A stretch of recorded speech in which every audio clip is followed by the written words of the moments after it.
It's the waitingfornextyear.com podcast, Thursday night edition. Nom's on the other end of the line. We don't have anything to talk about because we stopped giving up Twitter. Yeah, now we know. We have all the information in the world because we're back on Twitter. So there's nothing to talk about. No, there's nothing left. We know it all. Thanks for listening, everybody. It's been the waitingfornextyear.com podcast. And I got bumped last week because there was a Browns game. I think everybody decided to watch that instead of listen to us podcast. Well, and I don't know when I'm going to get a chance. A Friday night Browns game is really messing me up this week. I don't know how I don't know when I'm going to actually watch it because I had plans. I bought concert tickets like 3 months ago. Not I wasn't looking ahead to the Browns preseason schedule. You didn't have it memorized by then? Goodness no. Although I will tell you, I've been obsessing over the schedule because I do other things and trust me, this isn't like a cheap plug, but we booked today. My insurance agency does a $1 movie series, and so we're doing The Princess Bride in September.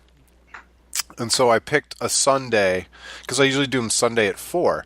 So I picked a Sunday after the Browns play on Thursday night. And then I don't even know what movie I'm doing, but I decided I'm going to do the Browns bye week. And I had one last year that competed, quote unquote, with a Cavaliers playoff game, and it still did over 100 people who came to my movie. So, obviously there are non-sports fans in Cleveland. We don't know any of them, but they do exist. My brain is just so jaded to not compete with these things on the sports calendar. Like a regular season Indians game, okay. But I would never want to go head to head with an Indians playoff game. I didn't choose to try and go against the Cavaliers playoff game. It just accidentally happened. I never would have done that on purpose. I was just having a conversation with my wife about how I found a podcast that I was really into that wasn't about sports. And she was just like, wow, it's really good that you found something that isn't sports for once to be interested in, because that's pretty much all you do all the time. This is kind of refreshing. Like patting a toddler on the head. That's what she did to you.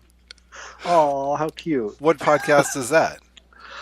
It's called Cocaine and Rhinestones. It's David Allan Coe's kid, and he talks about old country stories and just researches them and breaks them down. It's pretty interesting.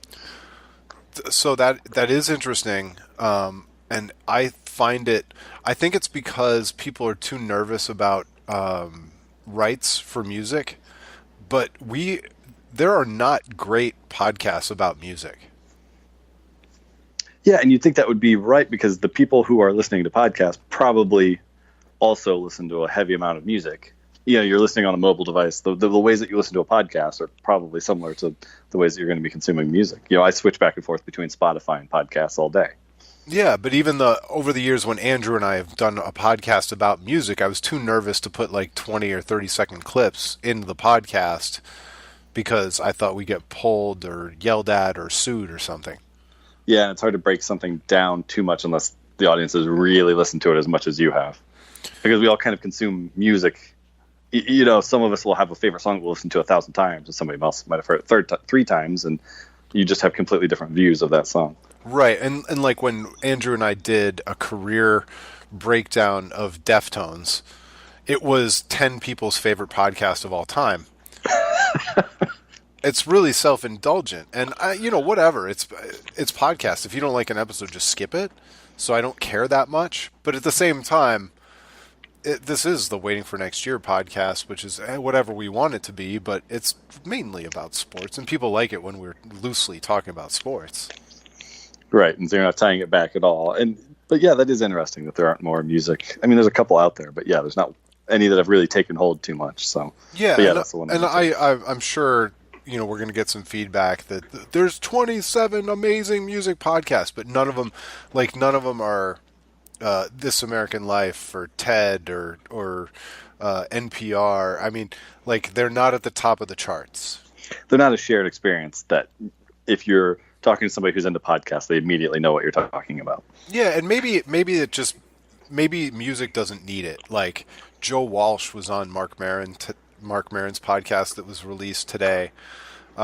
Joe Rogan had Henry Rollins, who is not really that much of a musician anymore, but like musicians go on regular podcasts all the time.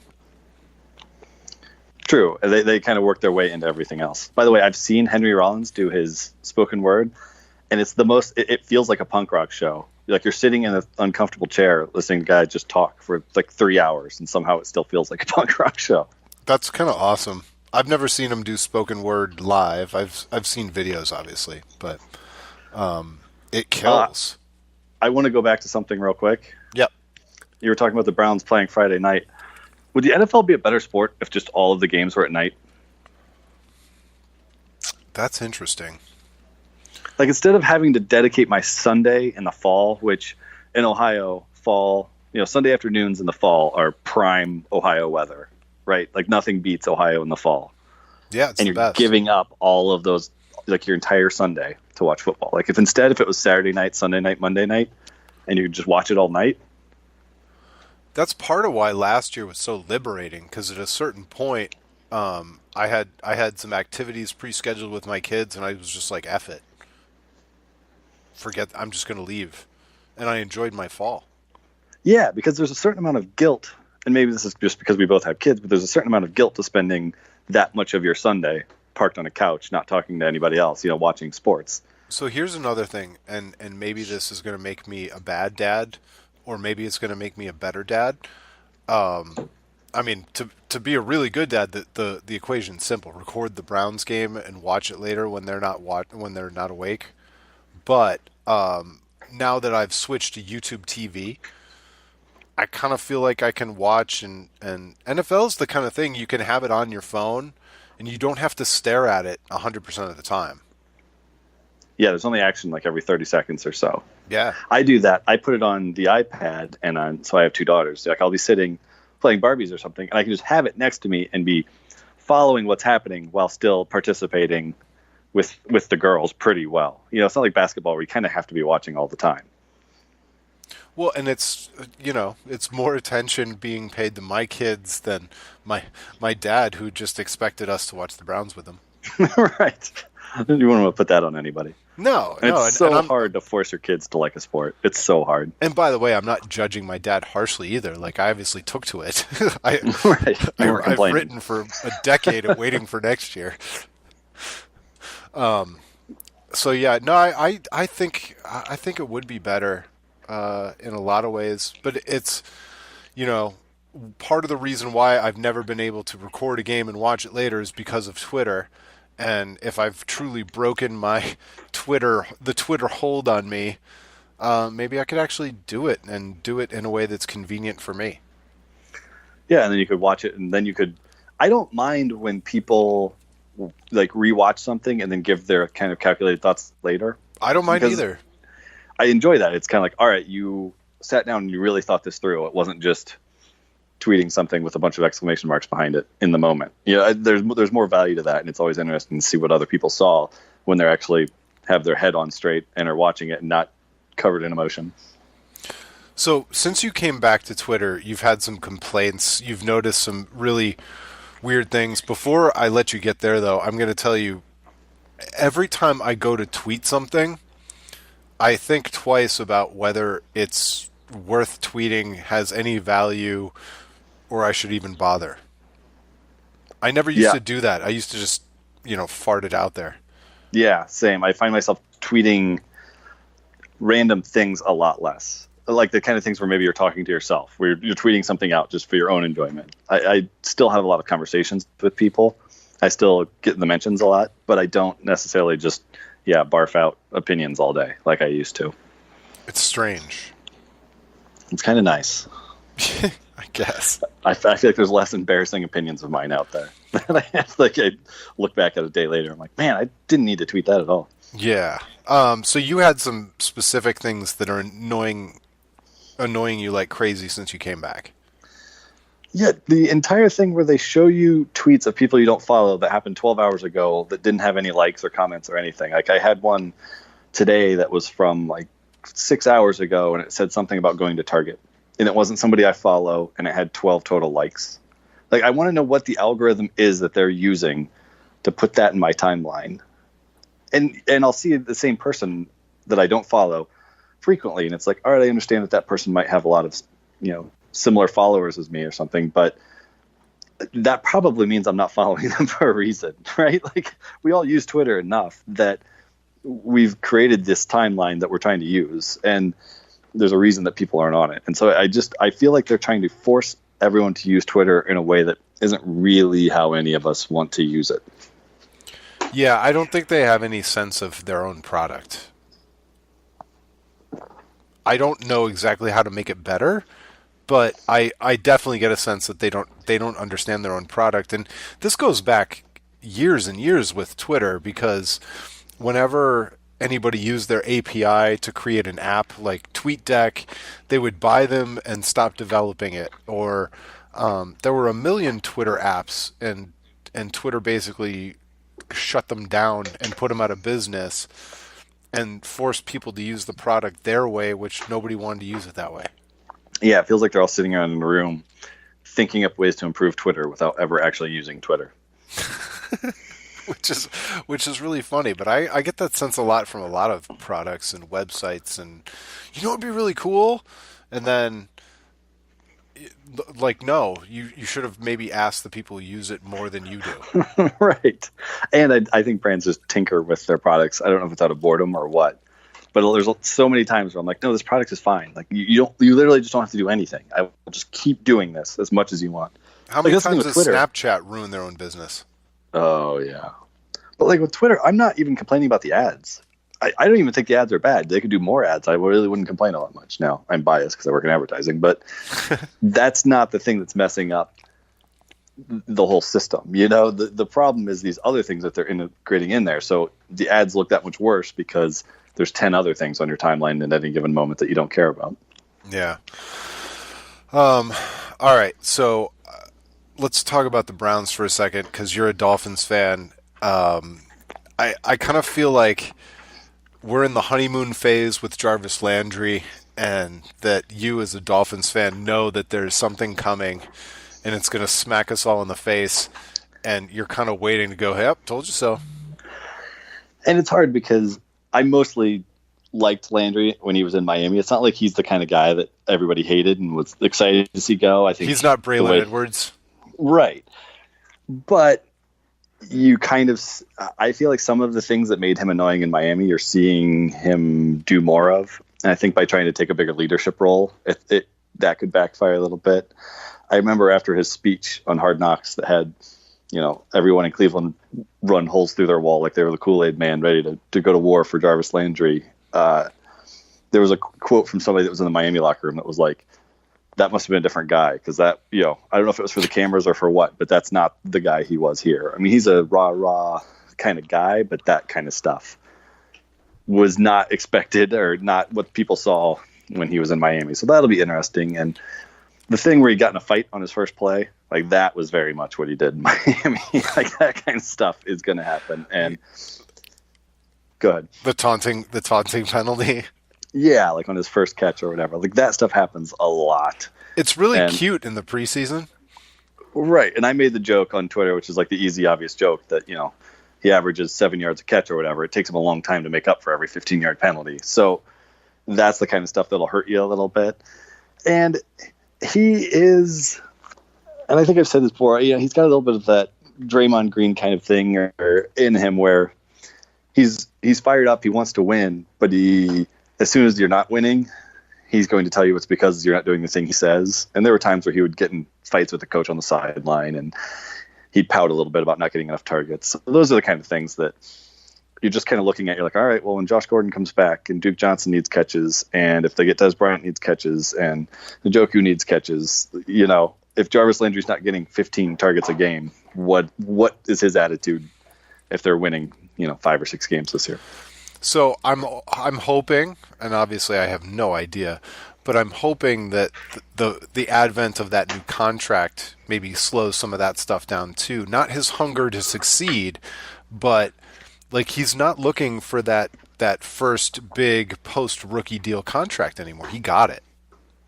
Yeah, I think there's an absolute possibility. Maybe, the most likely reason for some of this is just that he was drafted to the Dolphins.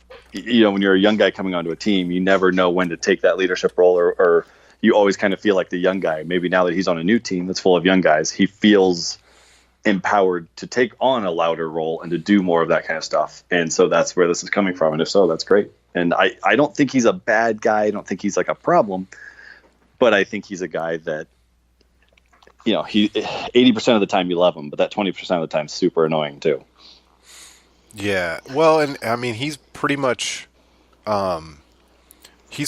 guaranteed 2 years. He guaranteed himself $34 million, but he's probably likely to earn $47 million in the first 3 years of the deal. Right. So he's set. And he wasn't previously. I mean, he certainly was doing fine. Right, but he was a second-round pick. It's not like he was raking it in. So, yeah, he's got that comfort now. I don't think he's going to be a problem, but I certainly think that when you watch those things, always in the back of your mind think, this is good and fun. Sometimes this manifests negatively, and you just want to make sure that it doesn't start doing that, and that there's, that's one of those things to watch out for Hugh Jackson. Does he have control of that locker room, and can he kind of put guys in their place when they're doing stuff like that? Does he know when it's good, when it's bad? What also seems like, maybe the NFL at large doesn't have a ton of respect for Ryan Tannehill.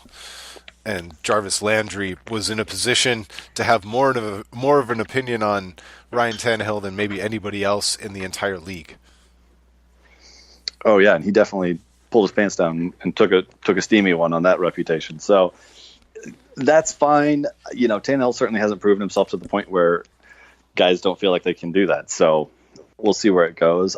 Like I said, I'm very interested kind of in how they both live without each other, because Tannehill definitely used him as a crutch, but that also helped Landry, inflate his numbers quite a bit too. So I'm interested to see how both of them do without each other.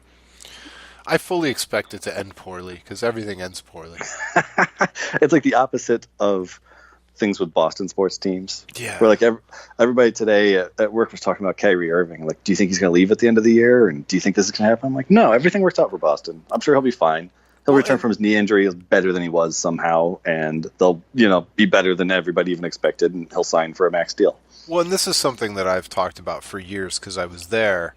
They unite around Mo Vaughn being the greatest player in the history of baseball, and then he leaves, and they're like, fuck that guy, he sucked. They're so good at rallying around, like, Nomar Garciaparra, better than Derek Jeter. Nomar goes to L.A. Now, fuck that guy, he always sucked. Right. They rally around that. They are so good at just turning on a dime and homering together against somebody who leaves them. And we are so self-loathing that we're like, well, no, I still love Jim Thome. I still love Jim Thome, even though he shat all over his legacy here in Cleveland on his way out the door to Philly. No, let's build him a statue. I think he's wonderful. Boston would never do that. They would never welcome him back. Ask Boston how they feel about Roger Clemens. Like, it's toxic, yes, but at least they're like unified in their toxicity. And they never get called on it. Cleveland, like I always say, we handled the decision extremely poorly. But man, we're going to wear that forever. And I feel like there's a lot of other fan bases that have done some pretty stupid and terrible things that just do you know how seem many to roll off their back. screenshots of Twitter N-bombs we would have if LeBron had done the decision to Boston? You're right. Do you know how many? I mean, anyway, it's fine. It's fine.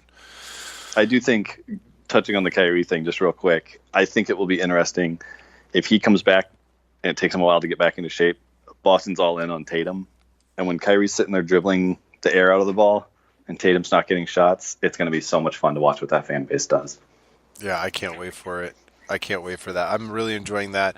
But on the flip side, where, how I say everything ends badly, I've finally come to the realization that now that the shine has worn off, that we're deeply, deeply going to regret the final years of this Kevin Love deal.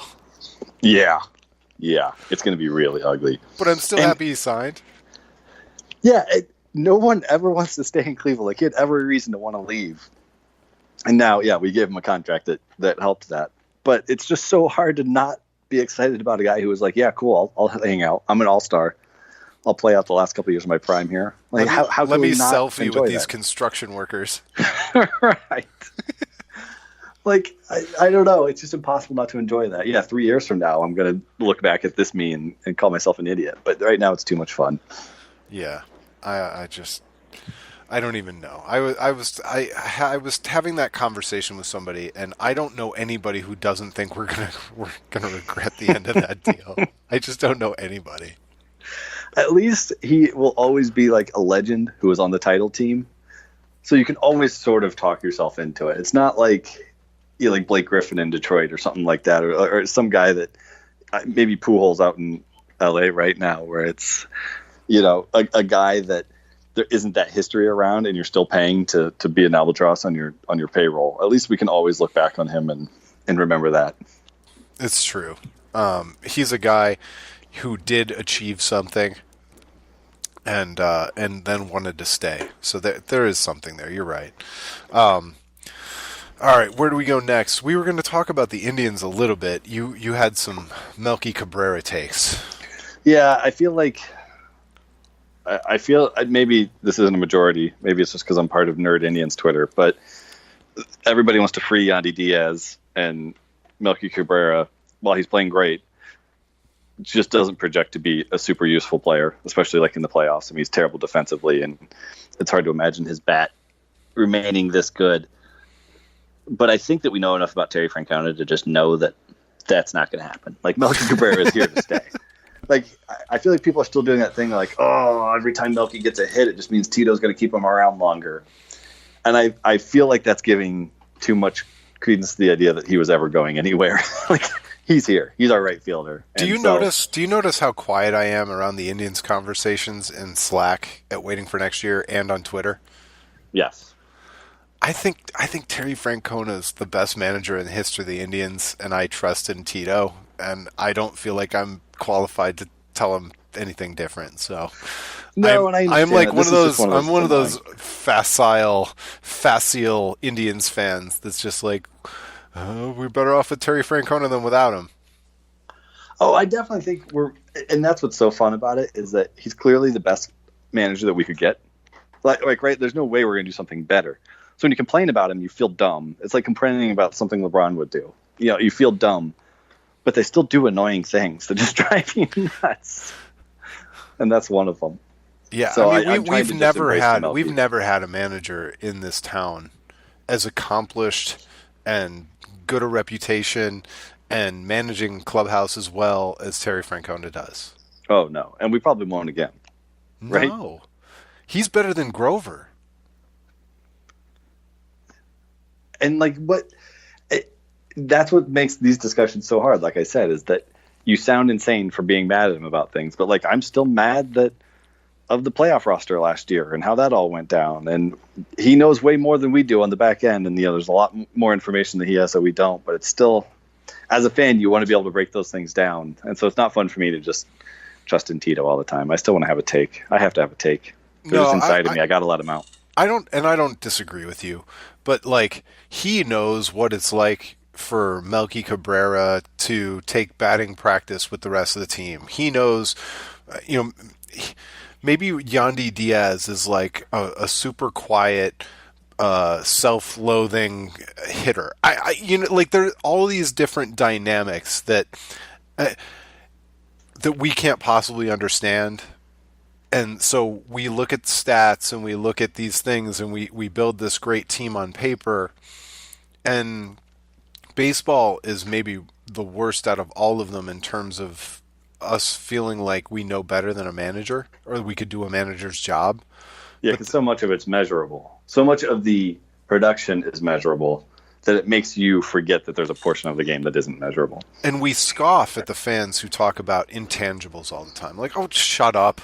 We've got advanced stats that combine 17 different factors. Don't talk to me about, like, intangibles, And I was guilty of it, too, back in the olden days when in college, it was all because I went to Boston U, but we had kids from all up and down the East Coast. I went to school with more Yankees fans than anything, and they would always talk about the intangibles of Scott Brocious. I'd be like, oh, shut up. The intangibles of Scott Brocious. Get out of here. I don't want to hear that. But ask Joe Girardi today, like, about the intangibles of the people on his roster, and ask Terry Francona about the intangibles of certain guys on the roster, and he's going to place a huge value on that, and he might not be wrong. Oh no, for sure. And it is funny. You mentioned it, baseball versus other sports. In the NFL, that's like all we have. Every breakdown is just he wanted it more, and these crazy things that are immeasurable and you can't really quantify at all or prove out. Colt McCoy is just a winner. Right, exactly. He's a gamer, And so it is funny that, like, in baseball, it's just a big math problem, and in football, it's just some, like, feel-good thing that you can just say whatever you want because you never really have to prove anything you're saying. But I know in my heart that, like, the pure trust in Tito stuff, that's dumb too. Like, there's a happy medium. Right. And it's hard to know where that is. Yeah.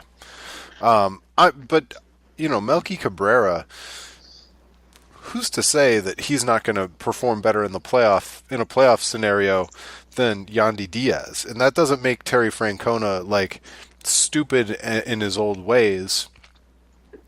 And I could also make the case that I'd rather see Yandy Diaz because I love the young guy. I'm still sad that what's-his-face broke his hand sliding into first base last year. Was that 2 years ago? I can't remember. Time just moves so strangely now. I know. When all our teams are this good, it's just hard to remember which year in the playoffs it was. The curse of Cleveland sports fans. It's just an all these embarrassment of riches. Our lives. It's so funny because it's impossible to enjoy it while it's or to fully appreciate it while it's happening. But, like, that year we won a title and then went to Game 7 of the World Series. Like, that's never going to happen again in our entire lives. No, it's never going to happen again. The Cavs are never going to be that good again, first of all. No. The A to Z podcast always calls LeBron Haley's Comet, and the further and further along I get and pro sports and following the NBA, the more I think that truly was Haley's Comet. It's never going to happen again. No. Like, if we're never better than a 4 seed in the playoffs ever again, that would not be shocking. No, it wouldn't be shocking. Yeah, there's no reason to believe that anything else could be different, especially the way players are moving and everything else. Nobody's ever going to group up in Cleveland like that ever again. So, like, there's probably a 3-4 chance or a 4-6 chance that you're right. Yeah, and that's crazy. I mean, we all enjoyed it. I don't think anybody would accuse Cleveland of not living it up during that time. But it is crazy to think, like, in that moment, it's hard not to feel like it's going to go forever. I was talking with somebody the other day that when that Kyrie Irving billboard went up next to Harry Buffalo downtown, like, we just felt invincible. It just felt like everything was going forever for us. It's crazy. Now we're sitting here and it does not feel like that. No, it doesn't. I guess now the Cavs are, falling off, but the Browns feel exciting, and the Indians are still, definitely going to make noise and go to the playoffs, and that's awesome. So it's not like we're in a terrible spot. No, this absolutely is a year that the Cleveland Indians could win the World Series. Right, for sure. I don't know what the chances are. Vegas obviously has an opinion, but, like, they have a chance to get hot and do the whole thing. And it's good and bad with baseball, but it's completely random. Just you get to the playoffs and then you see what happens. Yeah, because last year's team was better than the one that made it to Game 7 of the World Series. Unquestionable. I mean, like, last year's team was way better. And that team that made the World Series was, I mean, honestly, they played their hearts out and they got big performances from guys, but that team had no business being there. They weren't the best team talent-wise in that playoffs. No, I mean, they shouldn't have even beaten Boston as badly as they did, let alone then beating Toronto as badly as they did. Right. Didn't make any sense. No, not at all. So I'm happy. I'm happy in that respect that it doesn't make sense. But that doesn't make you feel any better about the Indians this year. But you got to feel good about them. But they're waltzing to the finish. They've got guys like Melky Cabrera. Indians, we just can't enjoy anything. No, ever. Indians Twitter's not allowed to ever be happy. Why is that? I think it's just baseball. Too many games. Oh, there's definitely too many games.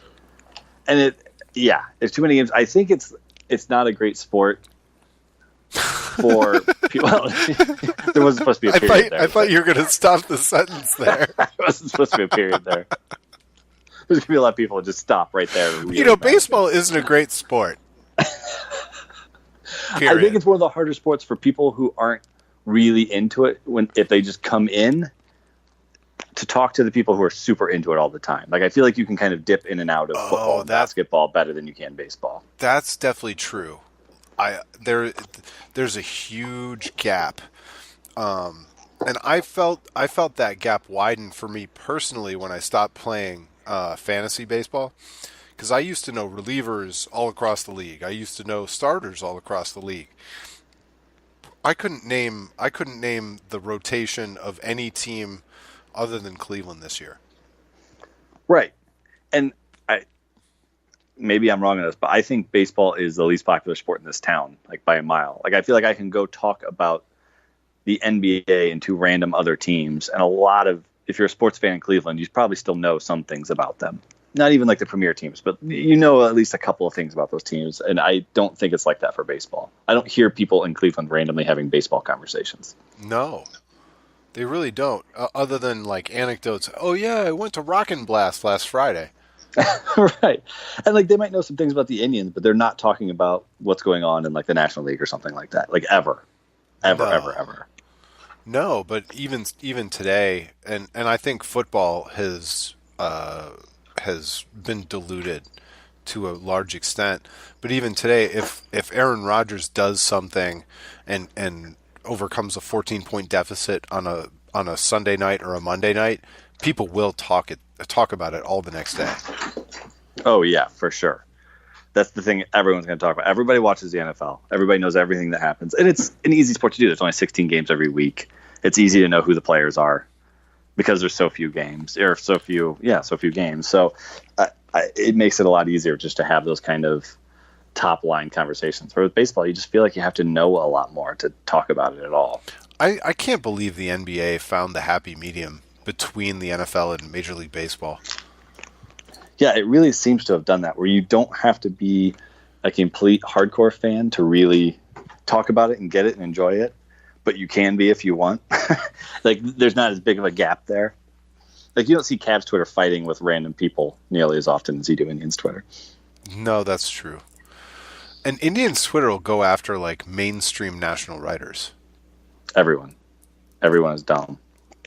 Yeah, it's kind of like politics, where no matter what the take is, there's somebody who's going to disagree with it. That kind of feels like that sometimes. But at the same time, Indians Twitter might have a point. Nobody other than people who follow the Indians are watching every pitch of a 162-game season. Right. It's impossible to have that kind of knowledge that a fan base does. So like, some of these national NBA writers watch 3 games a night. Yeah, they have a good idea of what's happening everywhere. But you can't watch 3 baseball games a night. No, God, no. Would you ever watch a baseball game that didn't involve the Indians? No, I just can't. I mean, that's just me projecting when I say Cleveland isn't a big baseball town. But no, I'm an Indians fan more than I am random baseball fan. I haven't watched a World Series game that didn't involve the Indians in probably 5 years. See, that's the only one I do. We will watch the World Series, and that's about it. We don't sit around watching random games, Sunday Night Baseball and all that. We don't do that at all. I'll watch other playoff series, too, when the Indians are in it, and I'm trying to figure out who they're going to play next. And you're scouting them so you can call Tito, tell him what you're seeing? Yeah. It's so funny. Secretly, deep down, I'm probably doing that. Yeah, I am such an idiot. We're all idiots. What are we even doing? All right, that's been the Waiting for Next.com. We're going to end it again. Golly. Baseball's a bad sport, and we don't know what we're talking about. Join us next week. Yeah. We'll be here, plus that, and that, plus quitting Twitter again. We are a broken record. We're going to be kicked off Twitter this time. Oh, is there anything else we didn't cover? You're not watching Hard Knocks, or you are? I'm not watching Hard Knocks. I've been meaning to every single time. That just hasn't happened. But I will say the one thing I wanted to say is I'm super excited for Browns fans to go through normal fan situations like a quarterback controversy between two quarterbacks when you don't really know which one's actually going to be better, and like it kind of splits the fan base, or when you're 7-9 one year and trying to set expectations for the next year where you all want to say Super Bowl, but in realistically you're probably going to win like 8 or 9 games, like kind of those situations where maybe you are a middling team for 2 years or something like that. The Browns have been so consistently bad. I feel like there haven't had to have huge arguments in the fan base about a quarterback or about this. Like, it was clear that Pat Shurmur was terrible and needed to be fired. Like, it wasn't a huge argument with the fan base, right? Right. None of the quarterbacks that have been around have been good enough to really instill enough confidence for people to argue about them all that much or anything like that. So I'm excited for that, where like the team is competent and good, and you're going to have normal fan situations and have to have like good, fun, normal, healthy fan arguments where we can do those things. Well, guess what? It's going to happen, because I've already figured out what's going to happen this year. The Browns are going to be 5-7 or 6-8, and there's going to be a knockdown, drag 'em out, blood-drawn war between what doesn't matter, just let Baker play, versus no, we should go for the 500 season. It would mean a lot to the rest of the players on the roster and the team. And like, no, he's not the long-term answer. We know his ceiling. Let Baker play.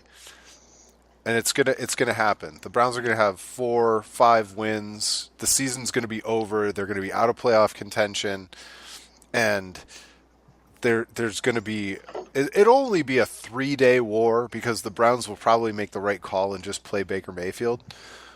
But it's gonna be I know it's gonna happen, and I'm waiting for it. Well, and like an example of what I mean is it's consensus that everyone hates Hugh Jackson. He needs fired, right? No, there's very small people. There's not a huge group of people who think Hugh is the long-term coach. Yeah, you're right. So what happens if they win 6 or 7 games this year? They go from 0 wins to 6 or 7 wins. I think it'll be easy, because I don't think Jimmy Haslam will make a change.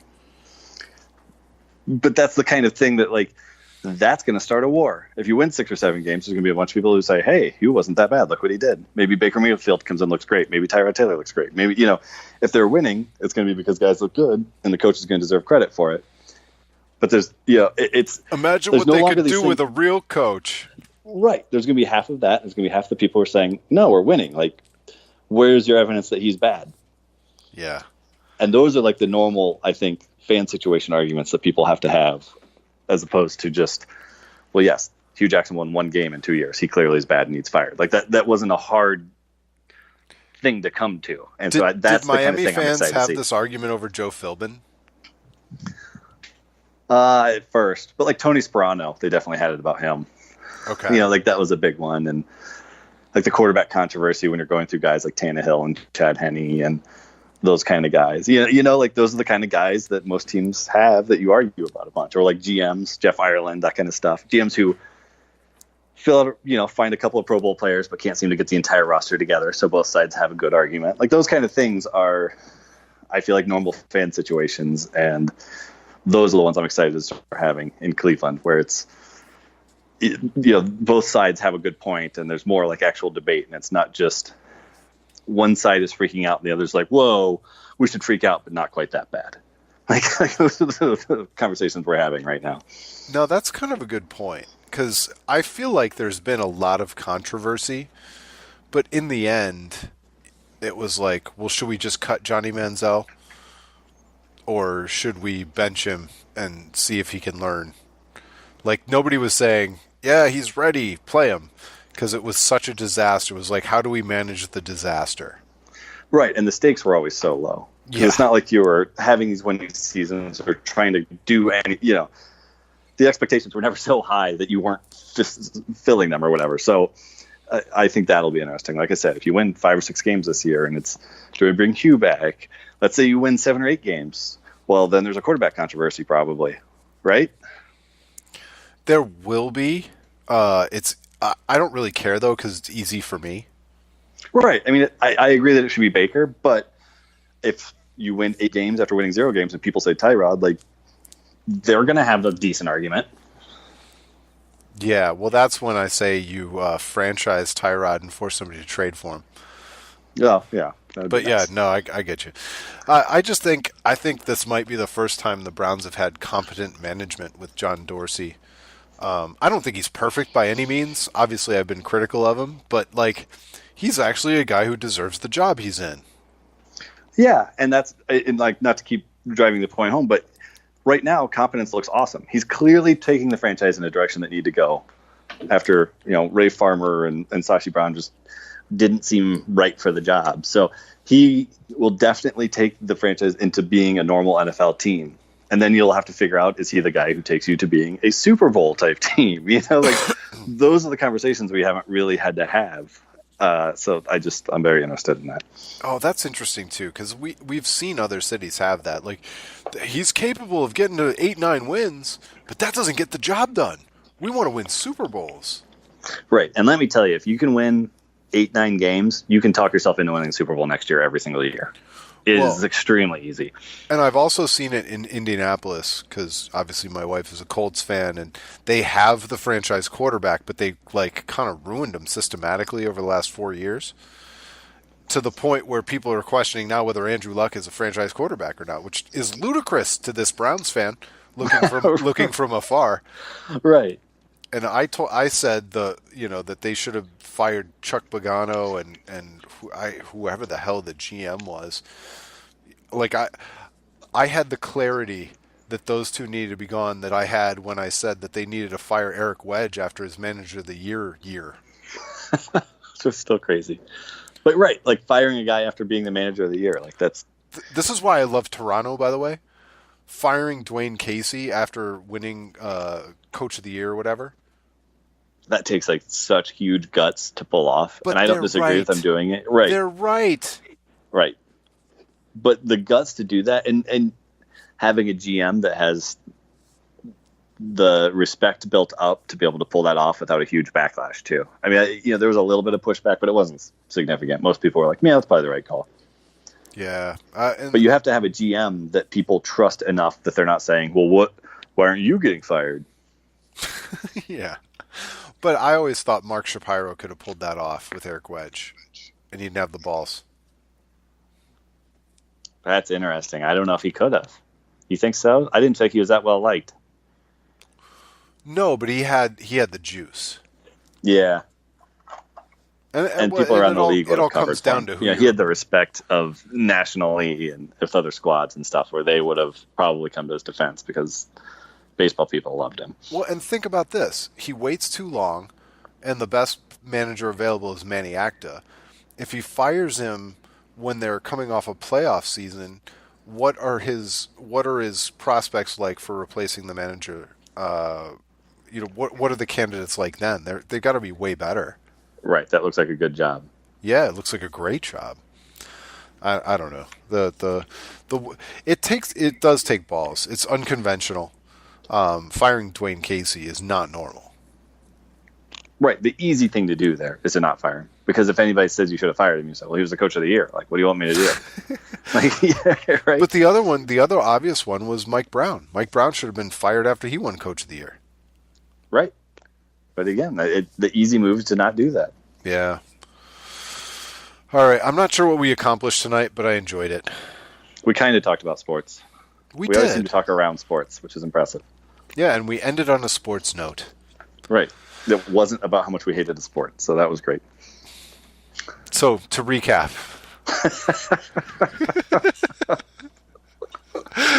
Oh, at least we make ourselves laugh. Hopefully other people are laughing too. I hope so. All right. Thanks for listening, everybody. We'll talk to you next time. It's been the waitingfornextyear.com podcast.